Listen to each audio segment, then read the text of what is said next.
नमस्कार दोस्तों, स्वागत है आपका प्रीलिम मार्क बूस्टर इन हिंदी में और डेट है आज की 13 जुलाई 2020। चलिए डिस्कशन स्टार्ट करते हैं। आज का हमारा जो सबसे पहला आर्टिकल है वो भारत का सबसे बड़ा व्यापारिक साझेदार बन गया है अमेरिका। इस आर्टिकल में यह दिया हुआ है कि भारत का सबसे बड़ा व्यापारिक साझेदार कौन बना है, अमेरिका।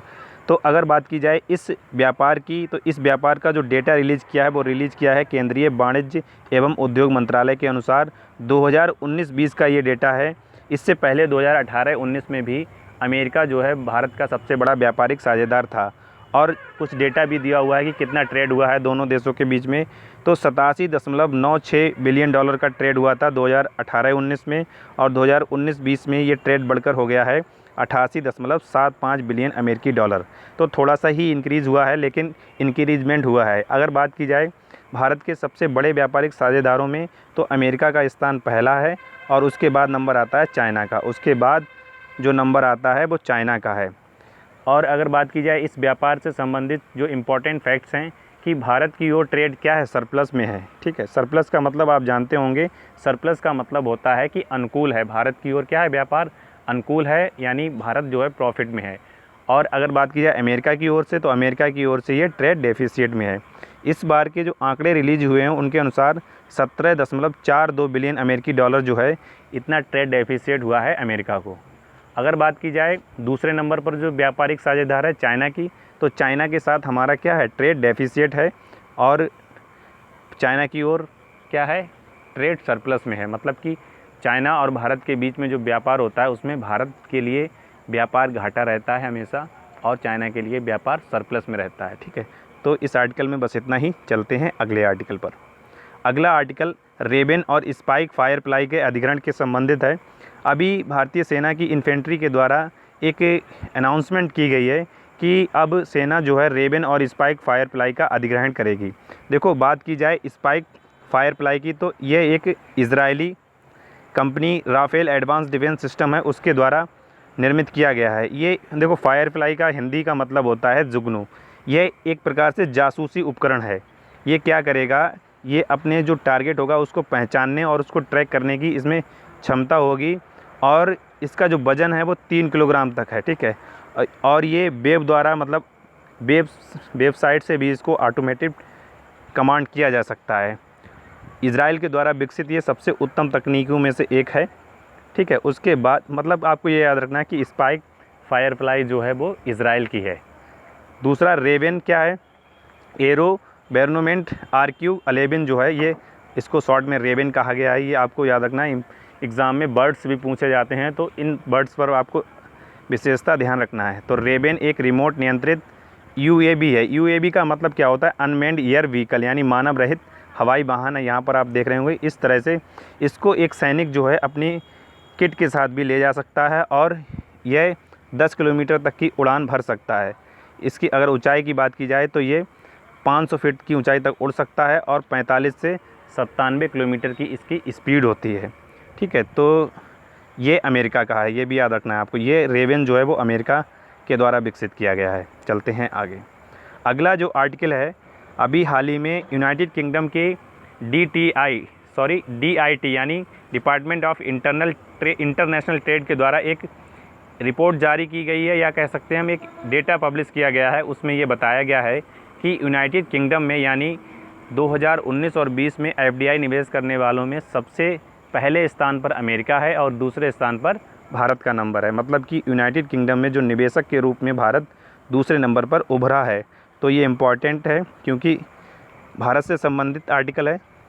यहाँ पर आप देख सकते हैं अमेरिका ने 462 परियोजनाओं में निवेश किया है, और इससे 20,000 लोगों को लगभग जॉब प्राप्त हुई है। और भारत ने 120 परियोजनाओं में निवेश किया है यूनाइटेड किंगडम में, जिससे 5,400 के लगभग नौकरियां सृजित हुई हैं। अगर बात की जाए यूनाइटेड किंगडम के मैप की, तो यहाँ पर आप देख सकते हैं ये है यूनाइटेड किंगडम, जिसमें स्कॉटलैंड, इंग्लैंड, वेल्स और नॉर्दर्न आयरलैंड शामिल होते हैं। इस ग्रुप को कहा जाता है यूनाइटेड किंगडम। यहाँ पर आप देख रहे होंगे ये है उत्तरी चैनल। ठीक है, और यहीं पर होता है डोवर स्टेट। डोवर स्टेट के बारे में आप कमेंट करके बताएं कि डोवर स्टेट क्यों फेमस है, और डोवर स्टेट किन किन देशों के बीच में है। आगे अगला जो आर्टिकल है वो गुरु प्रिया पुल के बारे में है, जो कि उड़ीसा में है। इम्पॉर्टेंट है, 2 साल के बाद इसमें परिचालन शुरू किया गया है। इसका निर्माण जो है 26 जुलाई 2018 को बनकर ये तैयार हो गया था और इसकी स्थापना की गई थी 1986 में। लगभग 32 वर्षों के बाद इसका निर्माण हुआ था और अब इसको परिचालन के लिए चालू किया गया है। अगर बात की जाए इस पुल की इम्पोर्टेंस की, तो ये पुल सबसे पहले जानबाई नदी पर है। ये आपको पता होना चाहिए, जानबाई नदी उड़ीसा में है और उड़ीसा में जानबाई नदी पर ये पुल बनाया गया है। अगर बात की जाए ये पुल किन 2 ज़िलों को जोड़ेगा या किन 2 स्थानों को जोड़ेगा, तो ये पुल जो है स्वाभिमान अंचल को परिचालन प्रदान करेगा, जो कि मलकानगिरी ज़िले में स्थित है। और यहाँ पर 1 मिनट, मलकानगिरी और जोदंबा के बीच में 190 किलोमीटर की जो दूरी है वो उसको ये कवर करेगा, ठीक है। अगर बात की जाए स्वाभिमान अंचल की, तो स्वाभिमान अंचल जो है 3 ओर से पानी से घिरा हुआ एक स्थान है उड़ीसा में। इसीलिए क्या था, ये माओइस्ट सेंटर था पहले।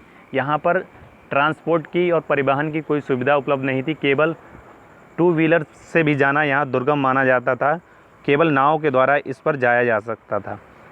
तो अब क्या हुआ है, अब यहाँ बस सेवा शुरू की गई है और उड़ीसा राज्य सड़क परिवहन निगम के द्वारा ये बस परियोजना जो है वो चालू की जाएगी। यहाँ पर आप देख सकते हैं ये पुल जो है ये है जो हमारा क्या था, स्वाभिमान अंचल। यहाँ पर जो 3 ओर से पानी से घिरा हुआ है।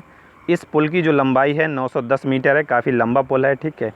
गुरुप्रिया सेतु मलकानगिरी डिस्ट्रिक्ट में ये प्रोग्रेस करेगा और गैप को कम करेगा। चलते हैं आगे। अगला जो आर्टिकल है वो दुनिया की सबसे पहली रीयूजेबल किट लॉन्च की गई है। किसके द्वारा लॉन्च की गई है?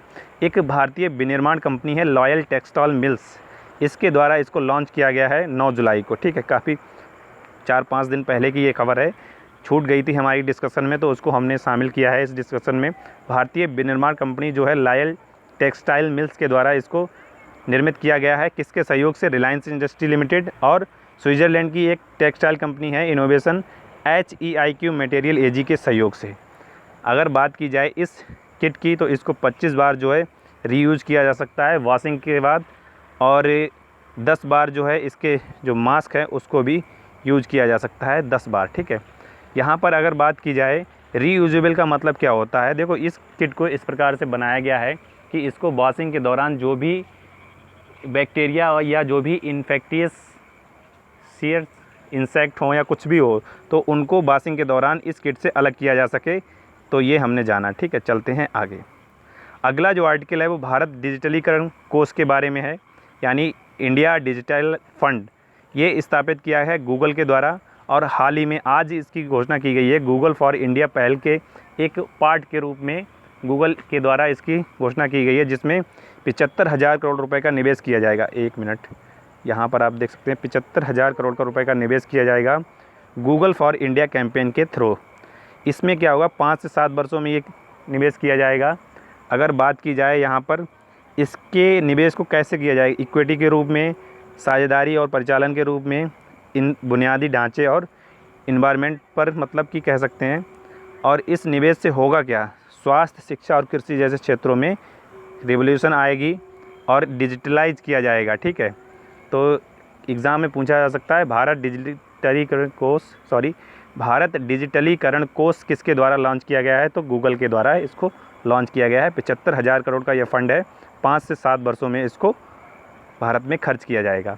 आज का सारांश हम देख लेते हैं। हाल ही में किसने भारतीय डिजिटलीकरण कोष की स्थापना की है, तो गूगल के द्वारा इसकी स्थापना की गई है। भारत का सबसे बड़ा व्यापारिक साझेदार कौन है, तो अमेरिका है। यूके में दूसरा FDI निवेशक कौन है, भारत है। और अगर बात की जाए विश्व की पहली रीयूजेबल PPE किट की, तो ये विकसित की गई है लॉयल टेक्सटाइल मिल्स के द्वारा। तो आज की डिस्कशन में इतना ही। अगर आपकी वीडियो अच्छी लगी तो लाइक, शेयर और कमेंट करें और हमारे YouTube channel only civil services को सब्सक्राइब करें। Thank you for watching. अगर आप इस वीडियो की PDF डाउनलोड करना चाहते हैं तो हमारे टेलीग्राम चैनल और डिस्क्रिप्शन में दिए गए लिंक से डाउनलोड कर सकते हैं। Thank you for watching.